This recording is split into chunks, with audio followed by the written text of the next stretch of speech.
हाय, hello, नमस्कार. कसे आहात? मजेतच असाल? मी पण मजेत. तर आज तुम्हाला इथे दिसत असेल की माझे मिस्टर मला भाजी वगैरे कापून देत आहेत. तर हे नेहमीच मला कामामध्ये खूप मदत करतात. त्यांना जमत नाही, खाली बसायला जमत नाही. एक पायाने त्यांना थोडासा पाय फोल्ड करायला त्रास होतो, कारण त्यांची ट्रीटमेंट चालू आहे गुडघ्याची. त्यांचा गुडघ्याचा प्रॉब्लेम आहे. त्यांना गुडघा फोल्ड करता येत नाही.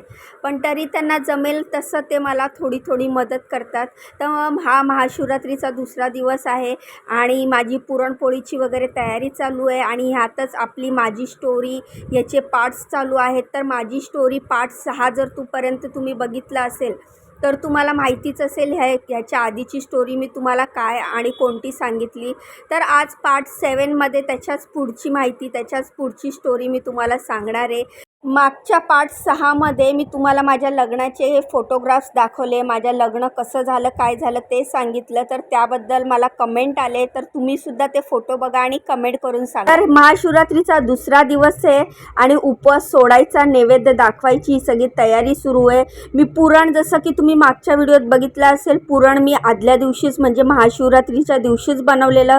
कारण उपवासाचा दिवस होता, फक्त फराळ बनवायचं होतं, काम काही जास्त नव्हतं. म्हणून पुरण आदल्या दिवशीच बनवलेलं. म्हणजे आदल्या दिवशीसुद्धा पुरण वाटायला माझ्या नवऱ्याने मला मदत केलेली. आणि आज देखील भाजी कापून द्यायची, भाजीसाठी कांदा कापून द्यायचा, हे काम माझे मिस्टर मला करून देतात. एकतर कसं आहे, माझी तब्येत खराब आहे, माझी ट्रीटमेंट चालू आहे, त्यात मला कामावर सुट्ट्या मिळत नाही. माझ्या नवऱ्याची शिफ्ट वाईज ड्युटी असते, त्यामुळे ते मला कामामध्ये बरीचशी मदत करतात, भाज्या कापून देतात. बाकी त्यांना करता काही येत नाही, म्हणजे खिचडी वगैरे येते आणि अशी कांदा भजी पण त्यांनीच मला शिकवली आहे, ही पण त्यांना येते बनवता. पण स्वयंपाकाचं चपाती वगैरे म्हणाल, भाजी म्हणाल की मग ते गोंधळ करतात. रात्रीचा भात कधी राहिला आणि मला यायला उशीर झाला तर मुलांना तेवढं फोडणी पण टाकून देतात. म्हणजे मला बरीच मदत होते त्याची. तर आता वळूया आपल्या स्टोरीकडे. तर पार्ट 6पर्यंत जर तुम्ही बघितलं असेल तर माझ्या लग्नाचे फोटो, माझ्या लग्नापर्यंतची सगळी स्टोरी तुम्ही ऐकली असेल. आता मी तुम्हाला ह्या पार्ट 7मध्ये सांगणार आहे लग्नानंतर काय झालं ते. खरी स्टोरी तर ही लग्नानंतर सुरू होते. मात्र ह्यातल्या सगळ्याच गोष्टी मी तुमच्याबरोबर शेअर करू शकत नाही, कारण हे आहे सोशल मीडिया. आणि जशी माझी यूट्यूब फॅमिली माझे व्हिडिओ बघते तशीच माझी सासरची मंडळीसुद्धा बघते. तुम्हाला सांगते, मला 5 नंदा आहेत आणि 1 मोठे दीर आहेत. सासरे माझ्या लग्नाच्या आधीच वारलेले. सासूबाई होत्या, त्या गेल्या 2 महिन्यापूर्वी वारल्या. तर अशी काय माझी स्टोरी आहे. तर म्हणूनच तुम्हाला सांगते, माझे व्हिडिओ जसे माझी स्वतःची हक्काची माणसं बघतात ना, जसे की तुम्ही आहात माझी यूट्यूब फॅमिली, तसेच माझ्यावर जळणारे, माझा तिरस्कार करणारे आणि आजपर्यंत 20 वर्षात पण त्यांनी मला आपलं न समजणारे लोकसुद्धा बघतात. त्यामुळे माफ करा मला, सगळ्या गोष्टी मी तुम्हाला नाही सांगू शकणार. मात्र डायरेक्ट नाही तर इनडायरेक्ट तुम्ही समजूच शकता की लग्नानंतर माझं कसं झालं ते. खरंच मी आगीतनं निघाली आणि फुफाट्यात पडली. विचार केलेला, लग्नाच्या आधी एवढा त्रास भोगते मी, एवढे कष्ट, घराची जबाबदारी, हे सगळं सहन करते मी. लग्नानंतर माझ्या आयुष्यात सुख येईल, पण लग्नानंतर पण तेच झालं. लग्नानंतर पण माझ्यावर अनेक बंधनं, अनेक त्रास सुरू झाले. बरं, लग्न करून ह्या घरात आली. 24 मेचा दिवस संपला. हळूहळू दिवस पुढे जायला लागले. त्यानंतर देवदर्शन झाले, घरात जी सत्यनारायणाची पूजा होते ती झाली आणि हळूहळू मी या घराला ओळखू लागली. आणि ओळखल्यानंतर कळालं मला की खरंच मी लग्न करायची खूपच घाई केली. कारण की एक तर माझ्यामध्ये आणि माझ्या मिस्टरांमध्ये वयाचं खूप अंतर होतं. 13 वर्षाचं अंतर होतं. ते मला लग्नाच्या आधी भलेही त्यांनी सांगितलेलं, पण त्यानंतर आमच्या दोघांचे विचारांमध्ये होणारे मतभेद, यामुळे आमच्यामध्ये वाद होऊ लागले, भांडणं होऊ लागले. आणि त्यातल्या त्यात आम्ही जॉईंट फॅमिलीत राहत होतो. 4 नंदांची लग्न झाली होती, 1 नणंद लग्नाची बाकी होती. दीर होते, म्हणजेच मोठे दीर होते. सासूबाई होत्या. माझं लग्न झालं तेव्हा माझ्या सासूबाईंचं वय 70-75 होतं. त्या खूप कडक स्वभावाच्या, खूप स्ट्रिक्ट होत्या. त्या म्हणेल तीच घरात पूर्व दिशा होती.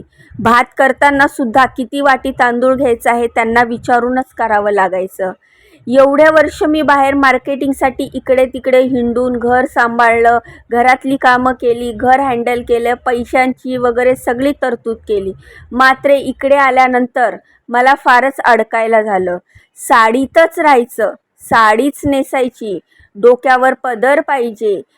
टिकली लावायची नाही हां, टिकली लग्नाच्या आधी लावतात, जेव्हा कुमारिका असते तेव्हा.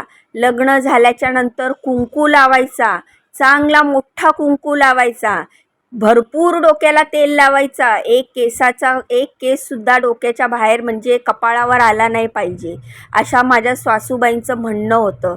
म्हणजे मी 18 वर्ष पूर्ण झालेली मी नुकतीच आत्ता कुठे थोडंसं बालपण हटत होतं आणि शहाणपण येत होतं.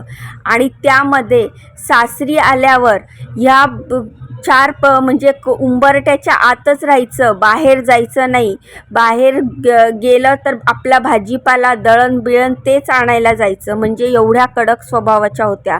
मला मॅक्सी घालायला, ड्रेस घालायला अजिबात परवानगी नव्हती.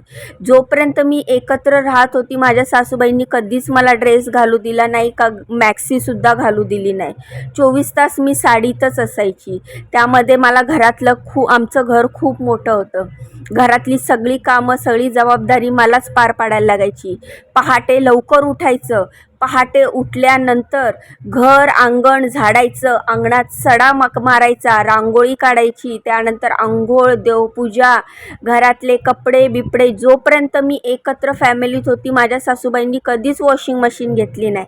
मात्र जेव्हा मी वेगळी निघाली त्यानंतर त्यांनी वॉशिंग मशीन घेतली. त्यानंतर मग कपडे हाताने एवढ्या जणांचे धुवायचे, म्हणजे एवढ्या जणांचे म्हणजे माझ्या नवऱ्याचे, माझे, सासूबाईंचे, मुलं. त्यानंतर मग हळूहळू माझ्यावर खूप जास्त प्रेशर व्हायला लागला. माझ्या सासूबाई खूप कडक स्वभावाच्या होत्या. मात्र तरीही मी ते सगळं खूप हँडल करायचा, खूप सांभाळून घेण्याचा प्रयत्न केला. असो, आता त्या देवाघरी गेल्यात, त्यांच्याबद्दल बोलण्यामध्ये काहीच अर्थ नाही आहे. जे झालं ते माझ्या नशिबात लिहिलेलं होतं. तो त्रास मला सहन करायचा होता आणि तो मला करावा लागला. बरं, आणि सगळ्यात महत्त्वाची गोष्ट म्हणजे काय माहिती आहे का, जेव्हा माझं लग्न झालं ना तेव्हा माझ्या राशीमध्ये 7.5 होती, असं माझ्या कुंडलीमध्ये होतं. ती 7.5 माझ्या लग्नाच्या 8 म्हणजे 7-8 वर्षानंतर संपली. म्हणजे म्हणतात ना, हळूहळू 7.5 कमी होत जाते, मग वाढत जाते. तसंच काहीसं माझ्यासोबत झालेलं. तर ह्या काळामध्ये मला भरपूर त्रास झाला, खूप काही सहन करावं लागलं. त्यानंतर लग्न झाल्याच्या नंतर 3 ते 4 महिन्यातच मी गरोदर राहिली. एवढ्या कमी वयामध्ये एवढं सगळं सांभाळणं, त्यामध्ये गरोदरपण, हे सगळं मला खूपच त्रास झाला. आणि शिवाय सपोर्ट करणारं कोण नव्हतं. नवऱ्याला एवढी माहिती नव्हती की गरोदरपणामध्ये बायकोची काळजी कशी घ्यायची, गरोदर असताना काय केलं पाहिजे, आपण काळजी कशी घेतली पाहिजे, ह्याची कसलीच माहिती नव्हती. आणि त्यात मलाही काहीच समजत नव्हतं. 7 महिन्यापर्यंत सासरीच होती. त्यानंतर 7व्या महिन्यामध्ये पहिलं बाळंतपण करायला मी माझ्या माहेरी आली. बाळंतपण करायला मी माहेरी आली खरी, पण मग तिकडे गेल्याच्या नंतर पण माझं करणारं किंवा काळजी घेणारं असं कोणीच नव्हतं. खूप लवकर गरोदर राहिली आणि त्यात माझं वय कमी होतं, माझं वजन कमी होतं, मी अशक्त होती आणि खाण्यापिण्याचे हाल होत होते. जरी मी बाळंतपण करायला माझ्या माहेरी गेली असली तरी त्यांनी माझ्या बाळंतपणासाठी लागणारे पैसे माझ्या हातात दिले होते, की तू तुझं बाळंतपण जरी तुझे आईवडील करतील तरी हे पैसे तू तुझ्या हाताशी ठेव. कारण त्यांना माहीत होतं की माझे माहेरचे कितपर्यंत आणि काय काय करू शकतात. तर अशा प्रकारे माझं पहिल्या मुलीच्या वेळेला प्रायव्हेट हॉस्पिटलमध्ये माझं बाळंतपण झालं.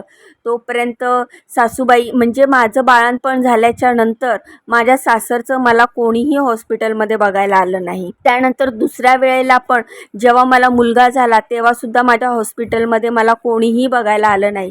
माझ्या सासूबाईंना विटाळ चालायचा नाही, शिवाय बाहेर बसलेलं चालायचं नाही. त्यामुळे ते मला दोन्ही वेळेला माझं बाळंतपण माझ्या माहेरीच झालं आणि दोन्ही टायमाला त्या माझ्या बाळाला बघायला हॉस्पिटलमध्ये आल्याच नाही. जेव्हा बाळ माझं 1.25 महिन्याचं 2 महिन्याचं झालं त्याच्यानंतर मी स्वतःच बाळाला घेऊन मी माझ्या सासरी आली. मला घ्यायला कोण आलं किंवा घ्यायला येतात, लाडू बनवून येतात आणतात सासरचे, म्हणजे सासू सासरे जे कोण असतील सासरची लोक, ते मेथीचे डिंकाचे लाडू बनवून आणतात, सुनेला साडीचोळी करतात, नातवाला नातीला कपडे करतात. असं काही माझ्या बाबतीत झालेलं नाही. 7व्या महिन्यात ओटी भरतात, त्यानंतरनं तिचे डोहाळे पुरवतात. असं काहीच माझ्या बाबतीत झालेलं नाही आहे. तर हा इथपर्यंत पार्ट 7चा व्हिडिओ होता. बाकीचा माहिती, बाकीची स्टोरी पार्ट 8मध्ये तुम्हाला सांगेल मी. तर असा होता हा आजचा व्हिडिओ. चला पुरणपोळ्या बनवते, या खायला. कसा वाटला व्हिडिओ कमेंट करून सांगा. व्हिडिओला लाईक करा, चॅनलला सबस्क्राईब करा, मला खूप खूप सपोर्ट करा. पार्ट 8 नक्की बघा. बाय.